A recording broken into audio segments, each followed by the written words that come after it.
Esse é o Ancapsu e nós vamos falar agora sobre o voto do ministro Edson Fachin no caso da constitucionalidade do artigo 19 do Marco Civil da Internet. Vocês sabem a decisão da censura.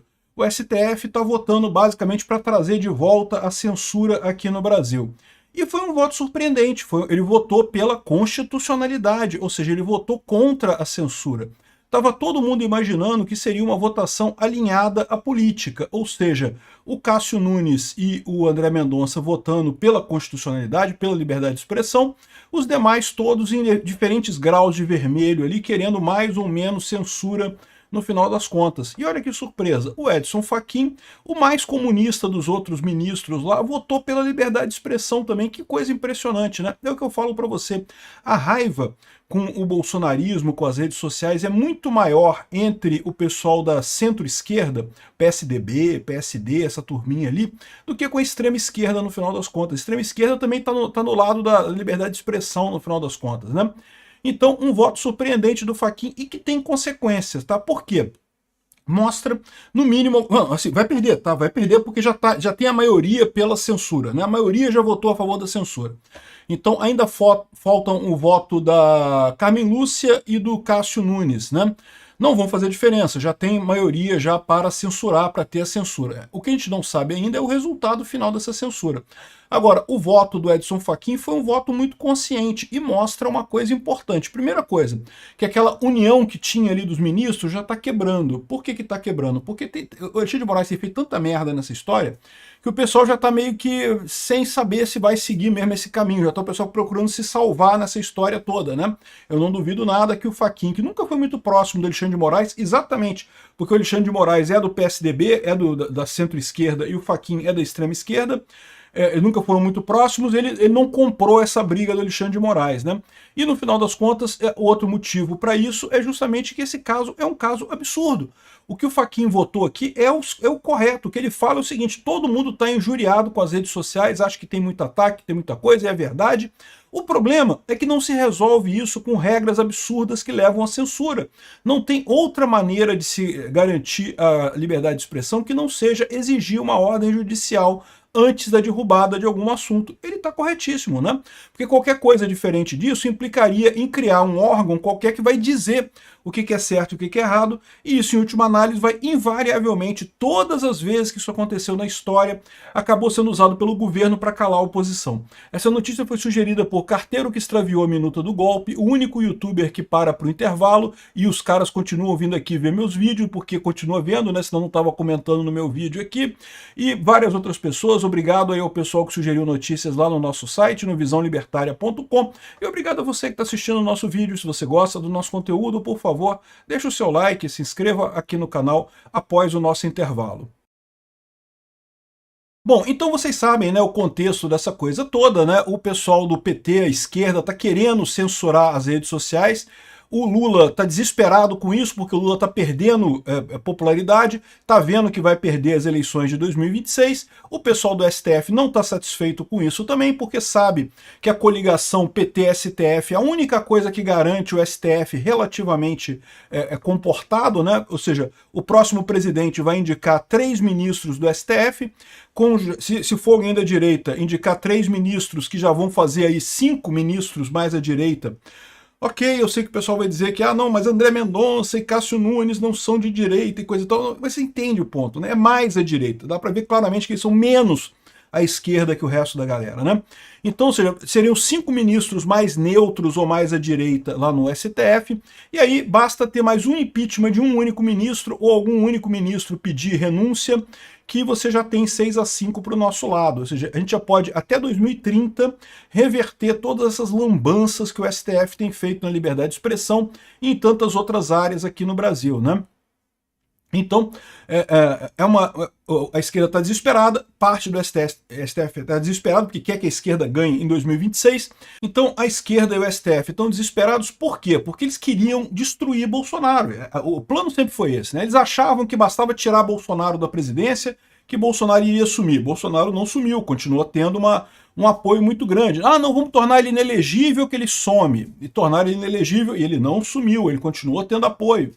Não, vamos acusar ele de um monte de coisa, importunação da baleia e não sei o que lá, um monte de coisa, joias Não, não sumiu, não, continua não sumindo, né? Ah, não, vamos dizer que ele fez um golpe. Não, porque golpista, vamos prender o cara. Eu espero que eles não façam isso, porque seria uma injustiça enorme com o Bolsonaro. Mas mesmo que eles cheguem a fazer isso, não, o Bolsonaro não vai perder a popularidade dele, porque o que esse pessoal está faltando ver é que o que aconteceu é uma mudança na estrutura do povo brasileiro. O povo brasileiro está indo mais para a direita, né? E aí eles olham para a situação e chegam à conclusão que a culpa disso é das redes sociais. De certa forma, sim, é das redes sociais. Por quê? Porque as redes sociais permitiram que as pessoas conversassem umas com as outras, e as pessoas no Brasil são naturalmente mais conservadoras do que a elite aristocrática socialista brasileira, são mais religiosas que essa elite também. Então, para surpresa de zero pessoas, o povo começou a se mover para a direita, uma vez que pôde conversar entre si, estabelecer grupos e bater papo e coisa e tal. No final das contas, eles estão achando que a internet está manipulando essas pessoas, mas não está. O que a internet está fazendo é simplesmente deixando as pessoas conversar entre si. Isso é apenas aflorar o que as pessoas são naturalmente em termos políticos. O que acontecia antes é que era o erro. Porque antes, como você tinha poucos caminhos para buscar informação, você acabava caindo nas narrativas da Rede Globo, né, das grandes mídias, das grandes empresas de mídia, que são fortemente esquerdistas. Né? A Rede Globo fica aqui no Leblon, pô, esquerdista pra caramba. O auge ali, Jardim Botânico, Leblon, aquela área Lagoa, a área mais esquerdista do Rio de Janeiro toda, né? Então, ou seja, o que acontece é exatamente isso, né? O que aconteceu não foi que a direita cresceu, foi que a esquerda diminuiu, a esquerda perdeu o poder, né? E aí aflorou o conservadorismo que é normal no brasileiro. Só que o pessoal ficou chateado com isso, não quer de jeito nenhum, temos que dar um jeito de censurar as redes sociais.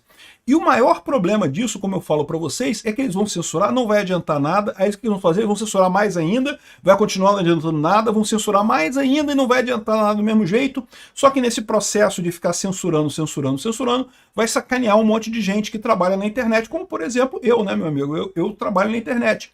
Então aqui, ó, responsabilidade das redes. Fachin diverge da maioria e defende a retirada de conteúdo só com ordem judicial. Ou seja, ele votou pela constitucionalidade do artigo 19 da lei de internet, do Marco Civil da Internet. E olha que curioso, né? Porque ele cantou essa pedra, né? Essa decisão saiu agora, no dia 25, no final do dia. Isso daqui, ó, no dia anterior, aqui, ó, pregando no deserto. Em meio ao ativismo de toga, o Fachin prega autocontenção, moderação e respeito às fronteiras do direito e da política. Caramba! Cara, esse cara é excelente, ótimo, ele está com a posição correta, né? Ele está vendo o grande erro do STF, que é ele está invadindo a seara do legislativo, né? De fazer leis, né? Que não é esse o papel dele. E repara, eu tenho falado que esse caso do Marco Civil mostra muito bem que o STF está agindo errado. Por quê? Porque você vê uma situação impossível. Você tem até aqui 8 votos, e cada um num sentido diferente. Não tem 2 votos iguais. Até o voto do Fachin é um pouquinho diferente do André Mendonça. Ou seja, você tem um monte de voto, cada um num sentido. O que é típico isso? Isso é típico de coisa que tinha que ser legislada, que tinha que ser definida via política, não por via judicial. Via judicial se adequa a situações de sim e não, culpado ou inocente, né? A coisa ali que é meio binária a decisão. Quando você tem uma situação em que você tem 5 votos diferentes, um para cada lado, no caso 8 votos diferentes, um para cada lado, na verdade 9, o voto dele foi o 9º, 9 votos diferentes, um para cada lado, é sinal que tem alguma coisa errada. E o que está errado nessa história é o STF, que até identificou um problema. Você pode até dizer, aliás, o Fachin fala isso no voto dele, que existe sim um problema, que as redes sociais têm um problema de fake news e coisa e tal, mas no final das contas que não é o STF que vai resolver isso. E se assodar, entender que não, que nós temos que resolver porque é um problema urgente, não sei o que lá, só vai resultar em mais tragédia, porque você vai acabar tendo uma decisão que vai prejudicar todo mundo sem resolver problema nenhum no final das contas, né? Então aqui, ó, olha só o que o Fachin disse aqui há poucos dias atrás, hein? Não nos é legítimo invadir a seara do legislador. Ao direito o que é do direito, à política o que é da política. Pô, muito bem dito pelo Fachin. Por mais que seja um comunista, tá com a cabeça no lugar, tá com um ponto preciso aqui. É isso que tem que acontecer. o ministro reafirmou os fundamentos de uma magistratura republicana e deixou clara a sua disposição de nadar contra a corrente dominante entre seus pares. E foi isso que aconteceu na hora de votar na questão do Marco Civil da Internet. Ele disse aqui, ó, a necessidade de ordem judicial para remover conteúdo gerado por terceiros parece-me a única forma constitucionalmente adequada de compatibilizar a liberdade de expressão com o regime de responsabilidade ulterior. A Carmen Lúcia votou depois e acompanhou a maioria também, nenhuma suspeita. Falta agora só o Cássio Nunes votar. Ele provavelmente vai pedir vista desse voto, né? Vai demorar um pouco para votar, né?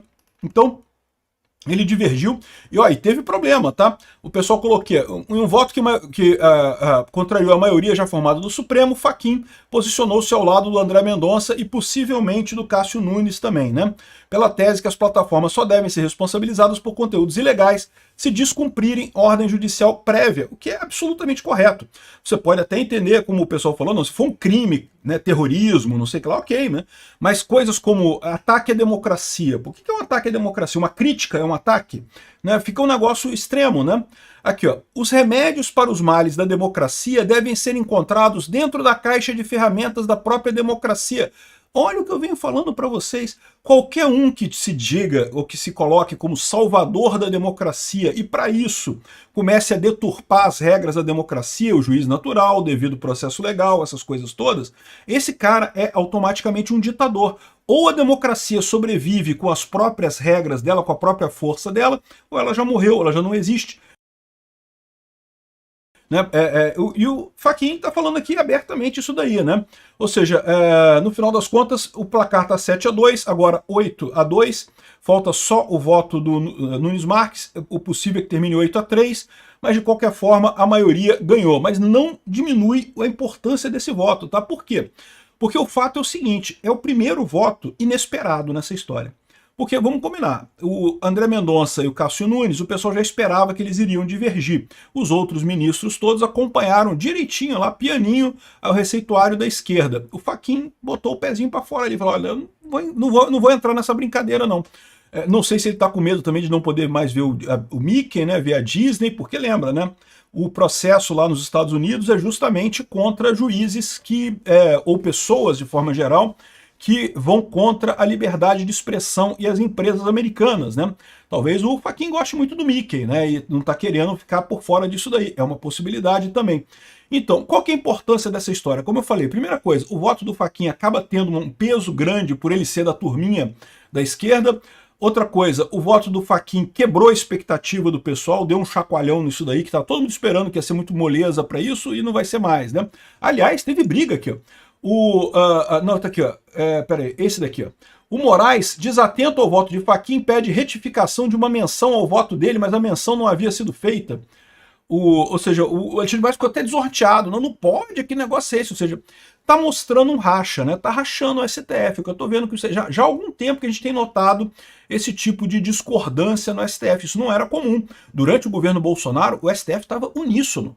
Não tinha uma vozinha, um pio fora do padrão lá esquerdista contrário ao Bolsonaro, né? Então isso aqui é importante por isso. E por que é importante também na questão do voto? Porque lembra que a gente vai ter, no final das contas, 11 votos diferentes, cada voto num sentido diferente. E aí, como é que vai ser a decisão final disso, né? Porque se fosse no parlamento, você tem mecanismos para fazer isso. Você faria um substitutivo, votaria o substitutivo e não sei o que lá. Né? Mas no judiciário não tem isso, porque o judiciário não foi feito para regular as coisas. O judiciário foi feito para decidir, não para regular, né?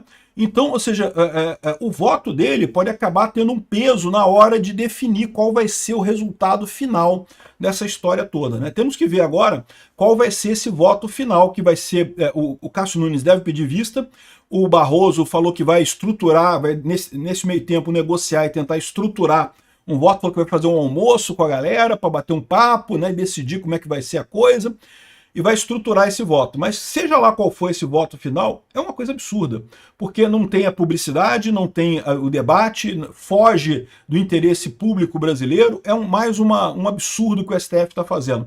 Parabéns ao Fachin pelo posicionamento, é o posicionamento correto. Infelizmente, esse STF que está aí está impraticável no final das contas.